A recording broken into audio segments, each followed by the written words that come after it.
if we are given two sides of a right triangle, we can compute for the angles of that triangle. So let us first consider the special triangle 30 by 60 degree special triangle. It has a side of 1 on this side and it has a side of 2 on the other side. Now, if for example, we don't know the angle in here, but we know that this side is 1, this side is 2. So cosine of that angle is adjacent over hypotenuse.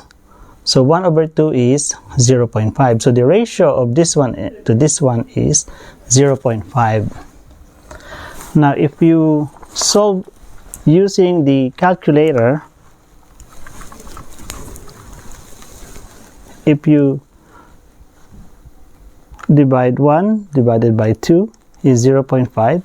If you get the inverse function of 0.5 of cosine 0.5, the answer is 60 degrees, which is the same as the one in here. So let us consider other examples. For example, we have a triangle which has a side of 5 at the adjacent, 7 on the hypotenuse. We can solve for this angle. So this side is adjacent to this angle. This is hypotenuse. So adjacent over hypotenuse is cosine. So cosine, inverse cosine of 5 over 7, we can use the calculator again. So 5 divided by 7, so that's the ratio.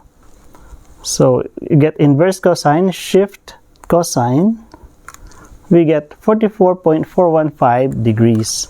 So this is this angle. Now to solve for the other side of the angle, the total internal angles of a triangle is 180. So this is already 90 degrees. So 180 minus 90 is 90. So this one plus this one is 90 degrees. So if we subtract 90 minus this angle, we can get that angle. So minus 90,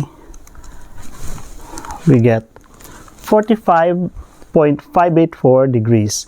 So this is the angle of the other side. Let us consider another example. We have a right triangle. It has 9 on this side and 4 on this side. So if this is the angle, this side is adjacent to that angle and that side is opposite to that angle.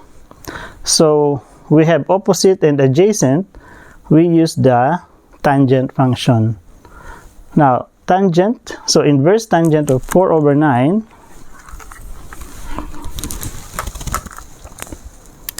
four divided by 9, so this is the ratio, 0.4444.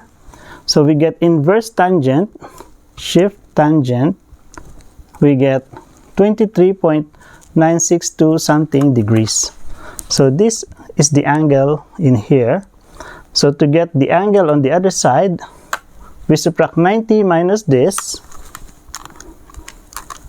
we have 66.037 degrees.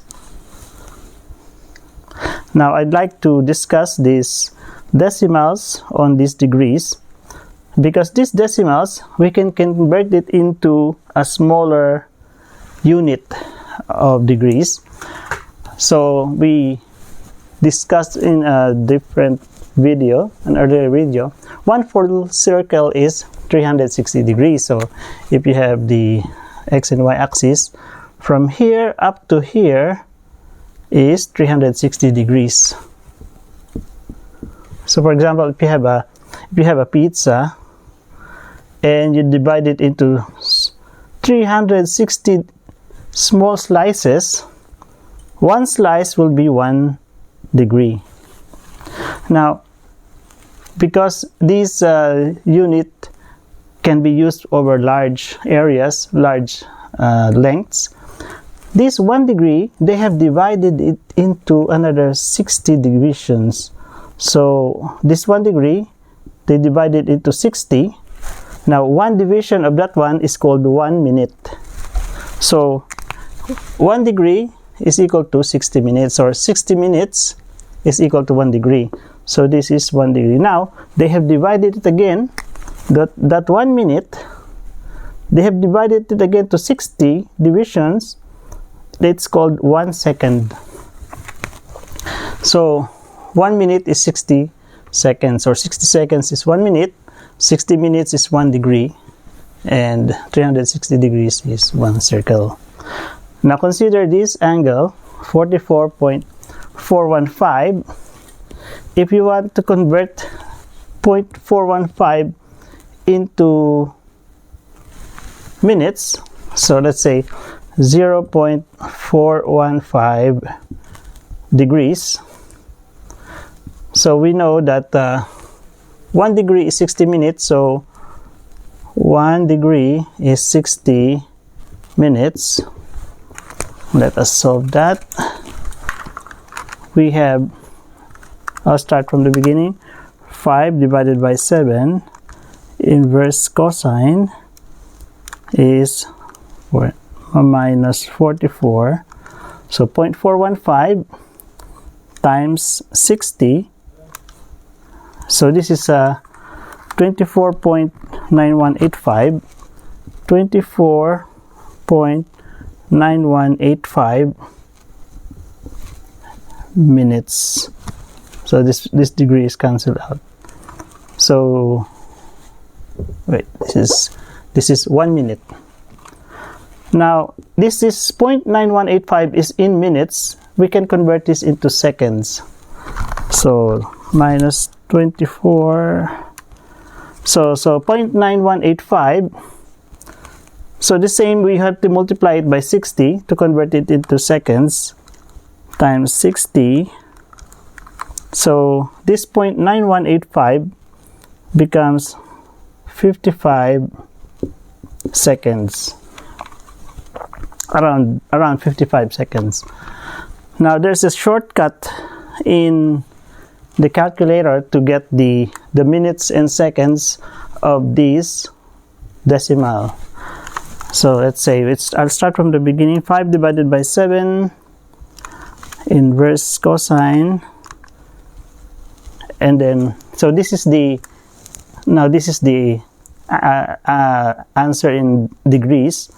There's a shortcut to get the minutes and seconds. We just press this button. It says degrees, minutes and seconds. If you press that, you will get the angle in degrees, and this is the minutes, and this is the seconds.